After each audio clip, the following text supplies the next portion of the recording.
ભાવનગરના મહુવામાં શિક્ષકે જ ડમી વિદ્યાર્થી બનીને બોર્ડની પરીક્ષા આપી હોવાનો આક્ષેપ।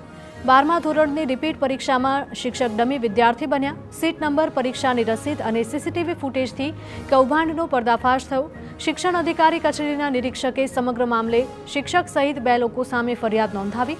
પરીક્ષા માટે નાણાકીય સોદો થયો હતો કે નહીં તે દિશામાં તપાસ। સુરતના પૂણા ગામે સાડીના ગોડાઉનમાં આગ લાગી। માહિતી મળતા જ ફાયર વિભાગનો કાફલો ઘટના સ્થળે દોડી આવ્યો। સત્વરે કામગીરી કરી આગ પર કાબુ મેળવાયો। આગમાં મોટા પ્રમાણમાં માલસામાનનું નુકસાન થયું હોવાની આશંકા। આગ લાગવાનું કારણ હજુ અકબંધ। ફાયર સેફટીની કોઈ સુવિધા ન હોવાનું પ્રાથમિક તપાસમાં સામે આવ્યું। અમદાવાદના આશ્રમના 2 કરોડથી વધુની નકલી નોટના કૌભાંડ મામલે ક્રાઇમ બ્રાન્ચે વધુ એક આરોપીને સુરતમાંથી ઝડપી પાડ્યો।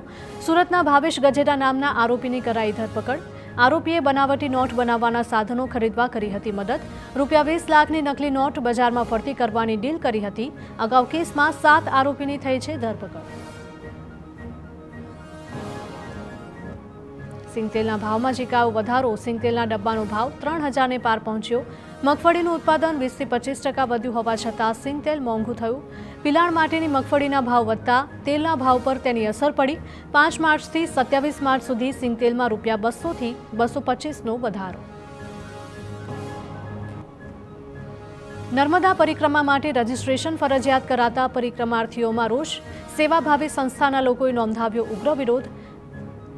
મણિનાગેશ્વર મંદિરે ભંડારા રોકવામાં આવતા લોકો વિફર્યા હતા। રજીસ્ટ્રેશન માટે સ્વયંસેવકોએ ધરણા યોજી વિરોધ પ્રદર્શન કર્યું। સેવામાં જોડાતા લોકોને આઈડી કાર્ડ બનાવી આપવાની માંગ। જામનગરના ખંભાળિયા બાયપાસ રોડ પર ટ્રાફિકની સમસ્યાના નિરાકરણ માટે નવો એલિવેટેડ બ્રિજ બનશે। શહેરી વિકાસ અને ગૃહ નિર્માણ વિભાગે 135 કરોડ રૂપિયાના ખર્ચે ફ્લાયઓવર બ્રિજ બનાવવા માટે મંજૂરી આપી છે। સાંસદ પૂનમ માડમ, રાજ્યમંત્રી રીવાબા જાડેજા અને ધારાસભ્ય દિવેશ અકબરીએ નાગડી બાયપાસ પાસે નવો ફ્લાયઓવર બનાવવા માટે રજૂઆત કરી હતી। રાજકોટના રેન્જ આઈજી નિર્લિપ્ત રાય ગુનેગારોને અનોખી સજા કરી। રીઢા ગુનેગારો પાસે પોતાની કચેરીના બગીચાની સાફ સફાઈ કરાવી। રેન્જ આઈજીએ ગુનાહિત ઇતિહાસ ધરાવતા તત્વોને ઇશારામાં સમજી જવાનો સંકેત આપ્યો। સુરેન્દ્રનગરના કટારિયા ગામે ખેતરમાં થયેલી સોલાર પેનલોની ચોરી કરનારા શખ્સોને પોલીસે પકડી પાડ્યા। લીંબડી એલસીબીએ બાતમીના આધારે 3 રીઢા ગુનેગારોની ધરપકડ કરી। ચોરાયેલી 24 નંગ સોલાર પેનલ કબજે કરવામાં આવી। આરોપીઓ પાસેથી કુલ 2,16,000 રૂપિયાનો મુદ્દામાલ જપ્ત। મોરબીના ધારાસભ્ય અને રાજ્યકક્ષાના પ્રધાન કાંતિ અમૃતિયા કેન્સરની સારવાર બાદ પરત ફરતા શહેરમાં ભવ્ય સ્વાગત કરાયું।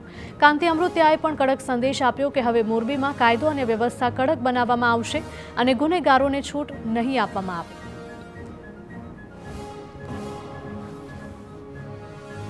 મોરબી ભાજપમાં જૂથવાદ સપાટી પર આવ્યો। કેન્સરને માત આપીને આવેલા મંત્રી કાંતિ અમૃતિયાના સ્વાગતમાં જે સભા યોજાઈ હતી તેમાં ભાજપના અનેક આગેવાનોની ગેરહાજરી જોવા મળી। જિલ્લા ભાજપ પ્રમુખ, વિરોધી જૂથના ભાજપના નેતાઓ ન આવ્યા। કાંતિ અમૃતિયાએ ગેરહાજર રહેલા લોકો ઉપર કટાક્ષ કર્યા।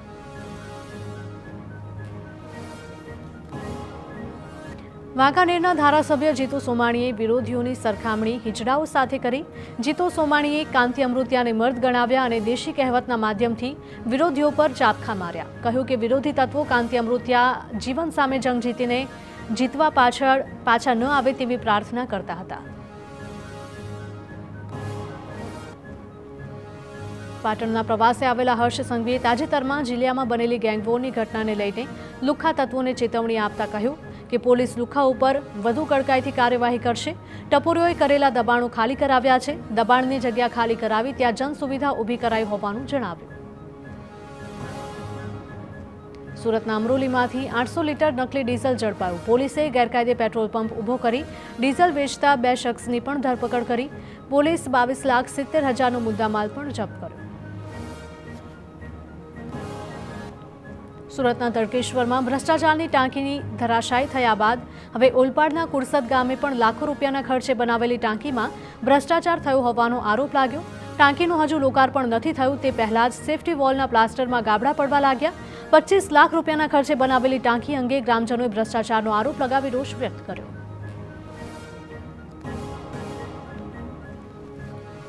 બાળકો પાસે મજૂરી કામના વાયરલ વિડીયો મામલે સમિતિના અધ્યક્ષ રાજેન્દ્ર કાપડિયાએ તપાસના આદેશ આપ્યા. વિડીયો મામલે શાળાના આચાર્યને પણ નોટિસ ફટકારાઈ. વાયરલ વિડીયો ડિંડોલીની શાળા ક્રમાંક 404નો હોવાનો ખુલાસો થયો. સઘન તપાસ બાદ દોષિત સામે કડક પગલાં લેવાની ખાતરી અપાઈ. અમદાવાદમાં આઈસીસી ચેરમેન જય શાહે ભારતમાં ઓલિમ્પિકના આયોજન અંગે કહ્યું કે ઓલિમ્પિક 2036 ભારતમાં જ રમાશે અને ભારત તેમાં 100થી વધારે મેડલ જીતશે. વિશ્વ રંગભૂમિ દિન નિમિત્તે રંગભૂમિના પીઢ તથા યુવા કલાકારોને વધાવતી વખતે જય શાહે 2023ના વન ડે વર્લ્ડ કપની ફાઇનલની હારથી લઈ 2036ના ઓલિમ્પિક સુધીની વાત કરી.